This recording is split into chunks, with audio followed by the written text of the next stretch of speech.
Okay, Rosie, meditation time. Breathe in, breathe out. Let your mind be blank. Imagine a mountain. It's beautiful and you're sitting at the top. Deep breath in, deep breath out. Deep breath in. I can't stop thinking about ice cream. Like when you hear the ice cream truck and you think, oh, I'm an adult and I can do whatever I want. And then you get your adult wallet and you buy a Choco Taco, because that's the best combination of two things that ever existed.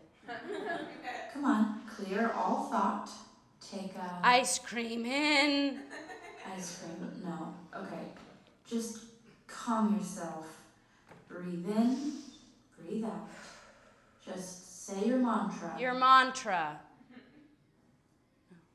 That's not what I meant. I meant you to empty yourself of all thought. Thought.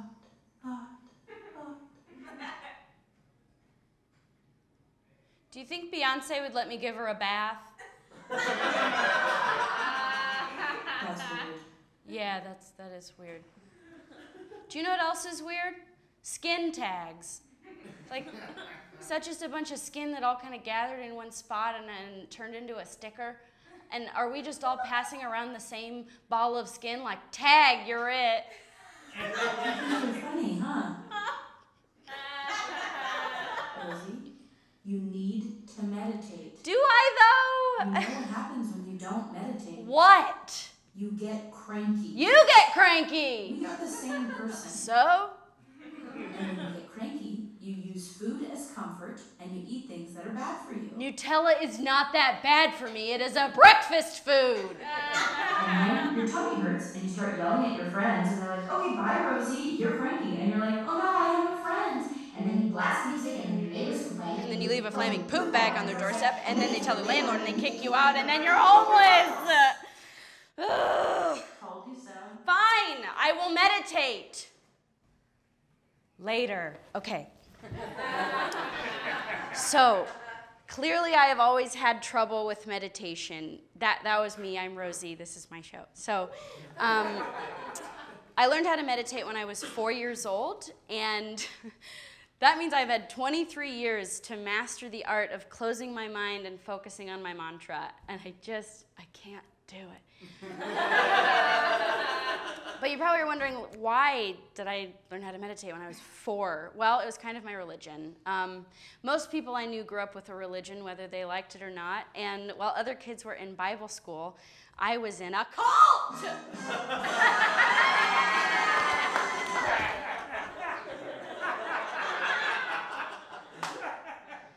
And in the cult!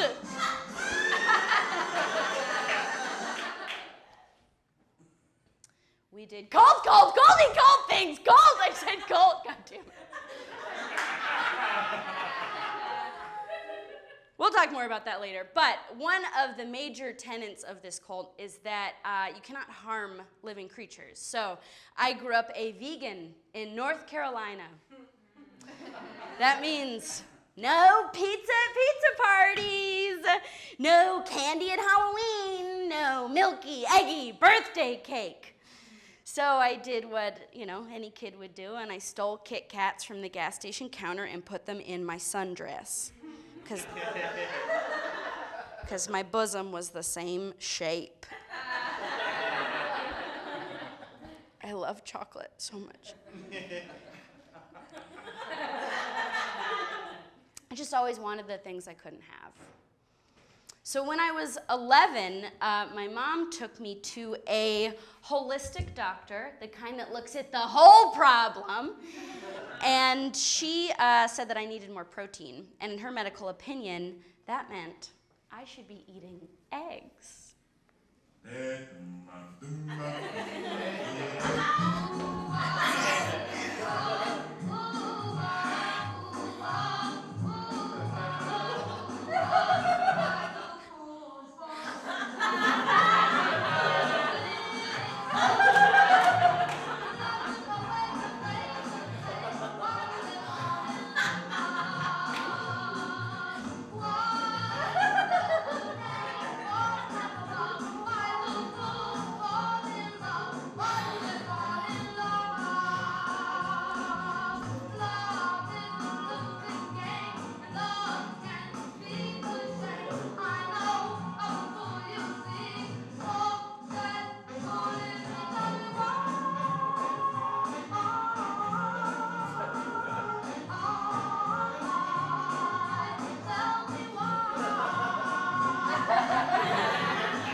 So after I became violently ill, I decided to take a step back from eggs.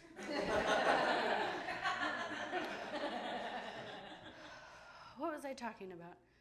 All right, the cold! So it's called Ananda Marga. Say that with me, Ananda Marga. Ananda Marga. Very good, very nice.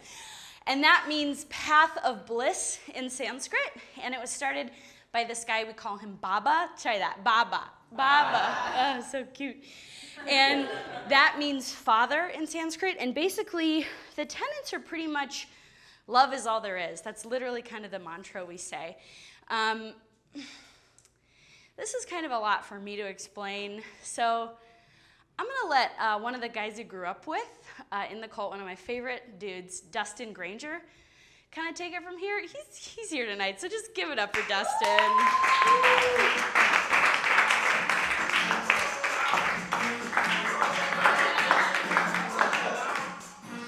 So here's the fucking deal, okay? So we all got Sanskrit names like that dude Baba, right? My name is Jayavira. I know y'all can repeat shit, so say Jayavira! Jayavira! Yeah, so that means warrior in Sanskrit. Like, obviously, I am a super skinny dude. I'm a very skinny young man. And Rosie, her name is Subhadra. Try that shit, Subhadra.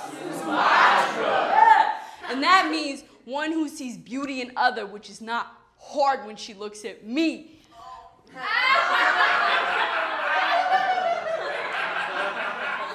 So yeah, we're all into this dude Baba, right? Like he's got this magnetism, you know, like Justin Bieber or some shit, you know?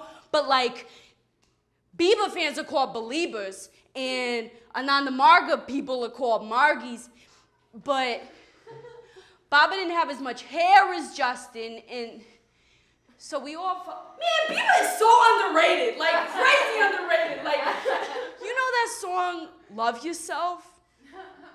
And that lyric is like, my mama don't like you, she likes everyone.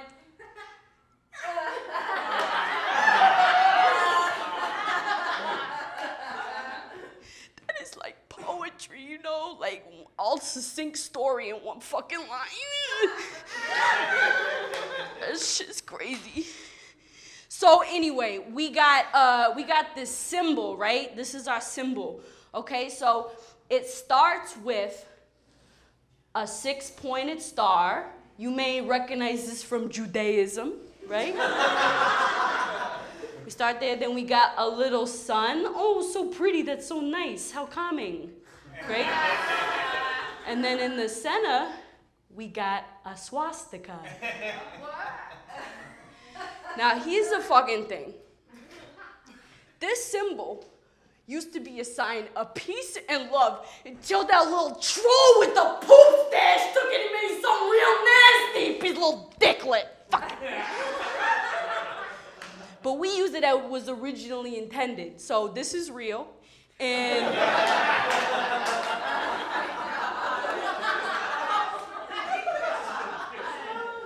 so we all, you know, follow like this certain way of living. Our parents raised us this way. We can't eat meat, but we also can't eat onions, mushrooms, or garlic, right?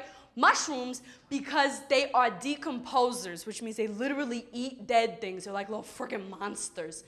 And we also can't eat onions or garlic because they raise your body temperature, which makes it harder to meditate. And we love to fucking meditate, dude. Don't meditate on my meditate.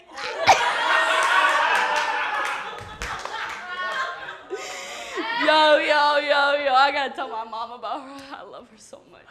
Dustin, out!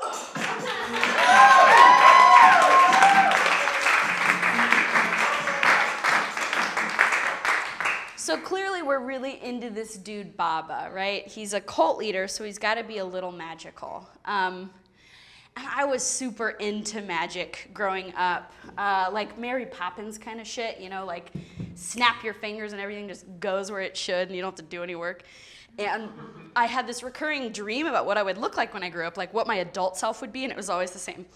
I was a teacher, and I had brown hair, as nice as this, and I wore a black sequin dress. You're just gonna have to imagine that. And I had magical powers. Welcome, class. It's another beautiful day for magic and learning. Welcome, welcome, gather round. It's another beautiful day. Hurry, hurry, find your spot, 'cause teacher's got something to say. Magic makes anything possible. You can change the world, all of you. Or you can use it for fun stuff. Teleport to the potty when you have to poop. Sure, you can save the rainforest, be a hero every day. Or you can summon VIP tickets and hang backstage with Queen Beyonce. I use magic to be lazy, and it doesn't even faze me. So don't try too hard at life.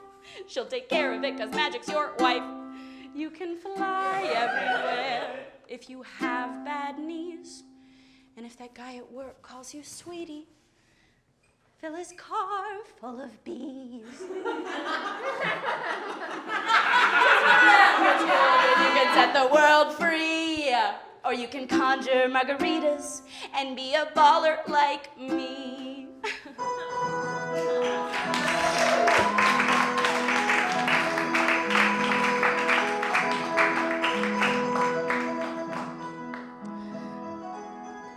I don't think about magic the same way anymore. I don't think it's real anymore.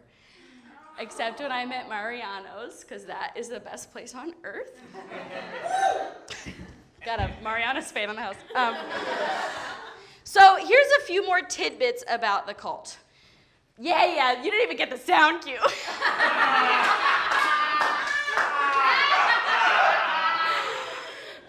So I'm gonna wipe a swastika off the Annoyance Theater's wall real quick. There we go, right there. So obviously we have a symbol. We get together once a week to pray and sing together, and our leader was actually killed, came back to life, told all his friends about it, and then shot up like a rocket to heaven. No, that was Jesus. But I do know a fair amount about Christianity because I, kind of wanted to fit in. So I used to go to church with my friend Leah to see what all the fuss was about. And we would go to North Carolina Springs Baptist Church.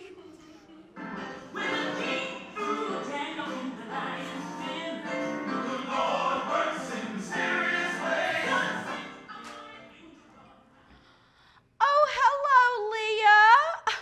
I see you brought a little friend with you to church today. What's your name, darling? Rosie. Oh, isn't that adorable, Miss Rosie? Look at your big cheeks. What are you storing acorns in those, you little fatty? Oh my God. Look at you, your little blonde hair too, just like one of God's angels, like a little cherub. My Lord, listen, why haven't I seen you here before, Miss Rosie? Oh, a Jew. It's me, Rosie.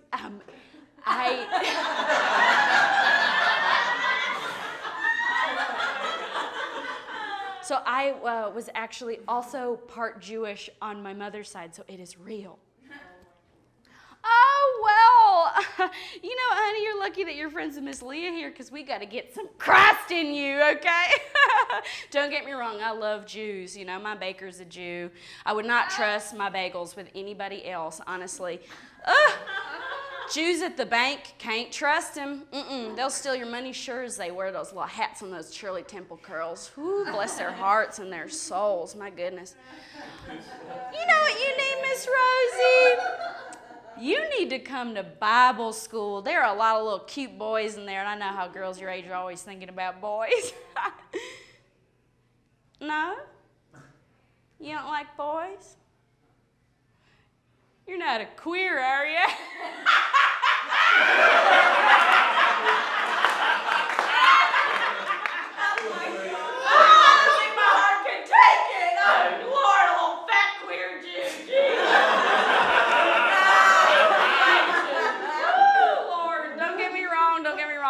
Nothing against the gays, you know. I love Gay Barry at the makeup counter at Macy's. He did my Easter makeup. That's why I looked so good that day. But, ugh, Lord bless them for what they put their little buttholes through. Listen to me talking your ear off, Miss Rosie. You must be starving. We got some fried chicken here. Oh, a vegetarian too.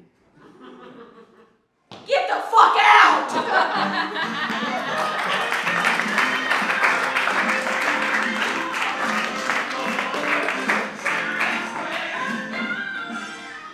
So, I think I learned there will be crazies no matter what religion you go to. But what I really wanted was to be accepted. And the best way for me to do that was at the Anandamarga yearly summer retreat, or cult camp. This was a place where everyone here was raised in kind of a similar way, so I felt like I wasn't the freak here. So the first time I got there, the only other kid my age was this little Indian boy named Rishi. And we became friends, and we talked about soccer, and we talked about watching movies, and how we both like Choco Tacos, because everybody likes those. And we said goodnight, and I went back to my room, and I was about to go to bed, and then I saw a note slipped under the door, and it was from Rishi, and he was asking if I wanted to take a walk around the lake, which at cult camp was basically like third base. Like, you were really serious if you did that. So I kind of ignored it. And then the next day, I avoided him all day, and then I saw him later, and he asked if he could talk to me, and I said okay, and he told me that he really liked me, and I said I was sorry I did not feel the same way. And he was heartbroken, and he said that he would think of me whenever he played soccer or watched a movie or ate a Choco Taco, and that he would dedicate a dance to me in the talent show that evening. And he did.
For 7 minutes.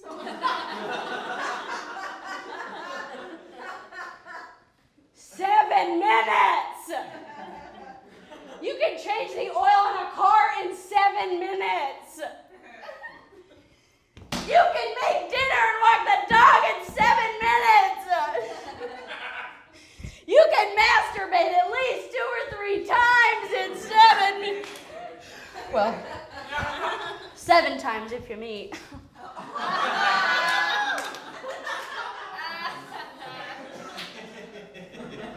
clearly boys were noticing me.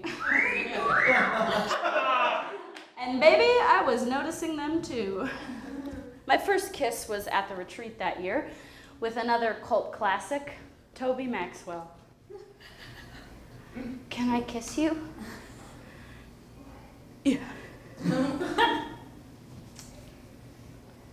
Can I kiss you again?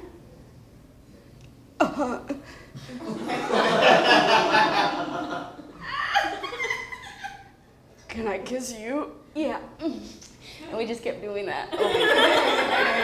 And that was a really sweet kiss, but I've had all kinds of kisses in my day.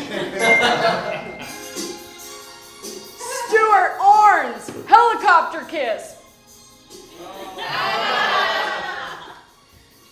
Derek Smith, butthole kiss.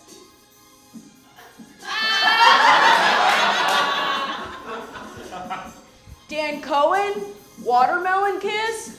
Watermelon.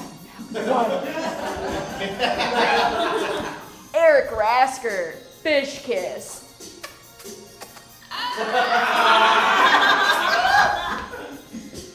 Nathaniel Harlington, good kiss. Nathaniel Harlington was a really good kisser. I met him sophomore year of high school, and he had shaggy hair, and he smoked weed, and my mother hated him, so I was in love. Nathaniel was a lot of my sexual firsts, and when I was 16, he took the big kahuna, my V card.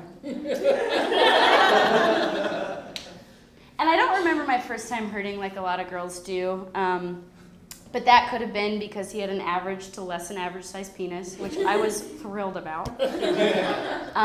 We used a condom and he came very quickly, also very ideal for me. But the real pain came when my parents found out I had sex. I was sitting playing my family computer, and I was playing some Spider Solitaire. And my mom came in to ask if I'd gotten my period yet that month. And this was a super normal question for my mother. She had a calendar where she put her own period, so she just kind of added me to it. And I said, no, like maybe a little, just like kind of spotty, I don't know.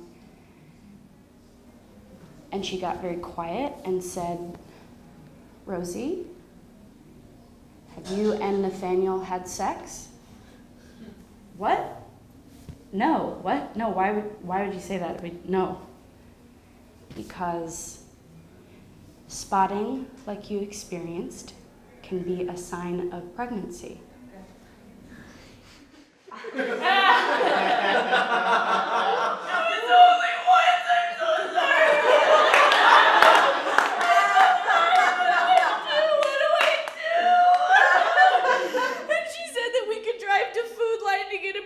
Test. So we got in the car and we were silent the whole way, and then we got there and I was too embarrassed to go in, so she went in alone, and then I was in the car just like thinking all this stuff, and like what does an abortion feel like, and how much are abortions, and do I have to leave school for an abortion? And we got home and I took the test and I was not pregnant. So now that that crisis was averted, we had to deal with the fact that I did not tell my mother I lost my virginity.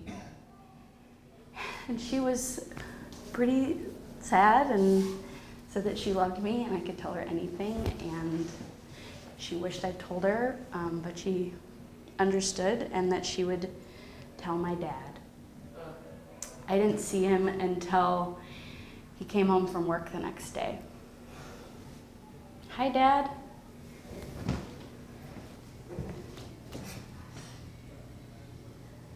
I can't look at you. You're not my little girl.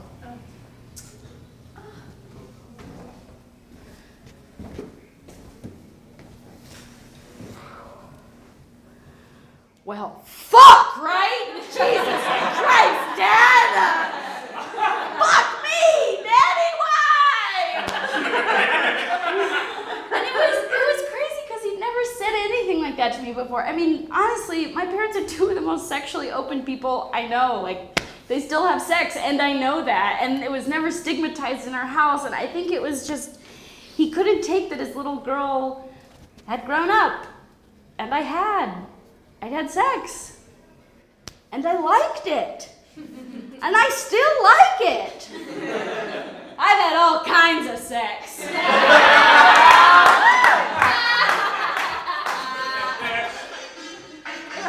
Pat Palladino, drunken sex. No, right there. I'm close.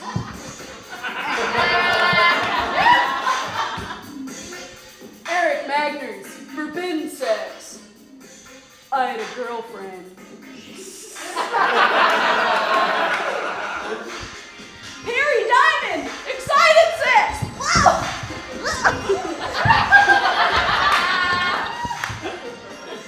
Pat Wolf, jackrabbit sex.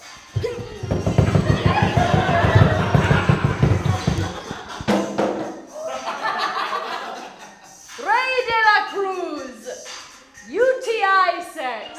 You guys, you have to pee after sex. Everyone has to pee. I've had so many UTIs. Every time just pee. It doesn't matter if you're a man or a woman or gay or straight.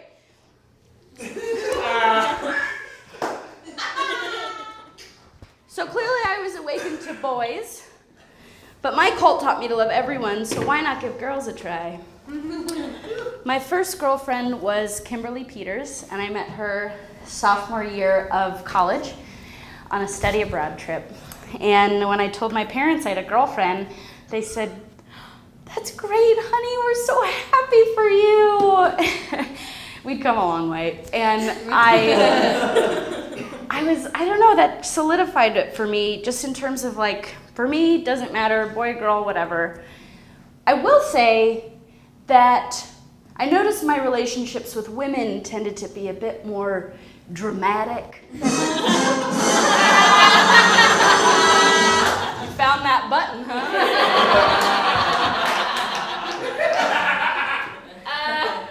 One girl in particular stood out. We'll call her Divvy. Oh. Because it rhymes with her name, but also because it's sturdy and goes the distance. It was the summer of 2011, and I had just graduated college and was spending my final summer in Boston, working as a server at P.F. Chang's, saving up for my big move in the fall to the big city, Chicago. Divvy and I cycled in different groups, but we somehow ended up riding together that summer. Divvy had a girlfriend. We'll call her Lindsay. Lindsay was spending the summer in Spain just for funsies, because she was rich. She was incredibly rich.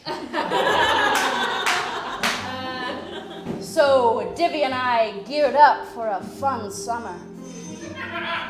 The tension was palpable between us. There was a mutual crush here, and we didn't want to put on the brakes. So we were kicking it with some friends one night, and Divvy invited me up to her roof to check out the view. I went up, and there was some stuff between us. All of a sudden, she turned to me and said, "I must kiss you." And I said, "But you can't, you have a girlfriend." She said, "But I must." I said, "But you can't." She said, "But I must." And we kissed. Oh, did we kiss? And that night, I rode that Divvy all the way to the finish line. Oh boy. Divvy and I cuddled hard that night. She called Lindsay in Spain and broke up with her. Things moved a little fast, right?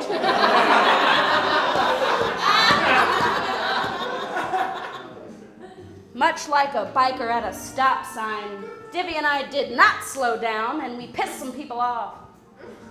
Lindsay flew home early from Spain because she was very rich. She was that rich.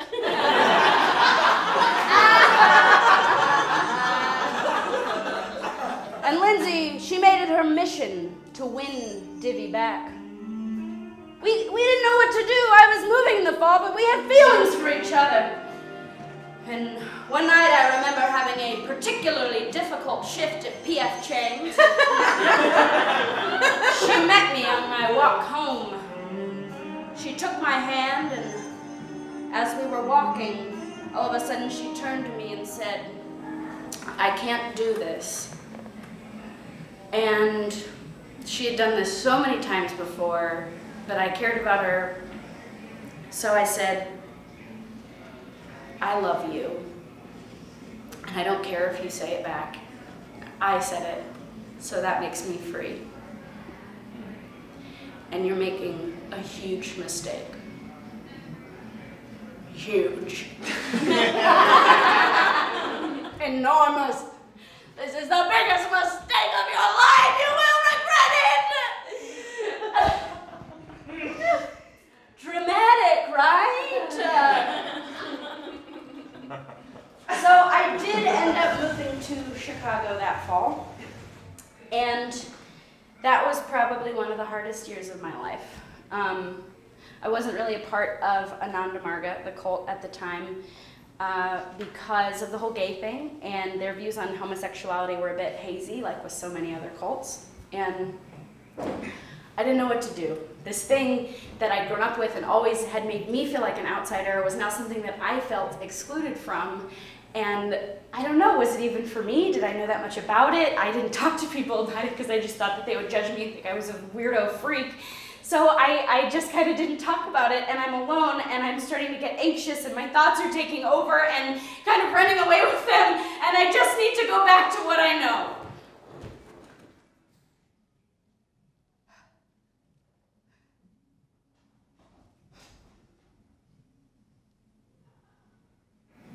Just breathe.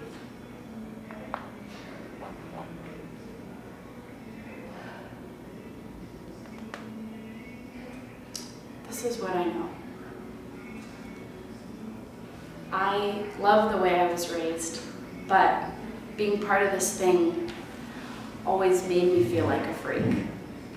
And to me, religion and meditation and cults, they're not just about God and believing 100% of the teachings of someone who you don't know. They're about the individual. And people are complicated, man. My relationship with my parents, my relationship with sex, with my religion, they're all complicated, just like everyone else's. And meditation used to scare the shit out of me because I had to be alone in my own head for 20 minutes, and that was the scariest place I could imagine. But as I've grown up, I know it's about forgiving myself and for loving the mess of a person that I am. And sometimes it's about remembering how goddamn amazing chocolate tacos are.